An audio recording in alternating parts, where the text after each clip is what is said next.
ছাত্র জনতার ব্যাপক আন্দোলনের মুখে গত 5ই আগস্ট দেশ ছেড়ে পালিয়ে যান সাবেক প্রধানমন্ত্রী শেখ হাসিনা। ওই দিন ভারতের রাজধানী নয়াদিল্লিতে আশ্রয় নেন তিনি। কথা ছিল দিল্লি হয়ে বোন শেখ রেহানার সঙ্গে যুক্তরাজ্যে চলে যাবেন। 5ই আগস্ট দিল্লির হিন্দল বিমান ঘাঁটিতে হাসিনাকে বহনকারী বিমান অবতরণ করে। এরপর তার নিরাপত্তার দায়িত্ব নেয় ভারতীয় বাহিনী। আন্তর্জাতিক পুরস্কারপ্রাপ্ত অনুসন্ধানী সাংবাদিক সেলিম সামাদ ভারতীয় সংবাদ মাধ্যম নর্থ ইস্ট নিউজে লেখা এক প্রতিবেদনে দাবি করেছেন, শেখ হাসিনা দিল্লির কাছাকাছি একটি বিমান ঘাঁটির নিরাপদ বাড়িতে আছেন।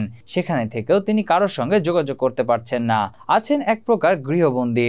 প্রধান উপদেষ্টা ডক্টর ইউনূস শপথ গ্রহণের পর মোদির সঙ্গে যখন প্রথমবারের মতো টেলিফোনে কথা বলেন, এরপর হাসিনাকে একটি নিরাপদ বাড়িতে নিয়ে যাওয়া হয়। মোদি ইউনূসের কথোপকথনের কয়েক ঘন্টা পর হাসিনার যোগাযোগের সব ডিভাইস বন্ধ করে দেওয়া হয়। এরপর থেকে তিনি কারোর সঙ্গে যোগাযোগ করতে পারছেন না।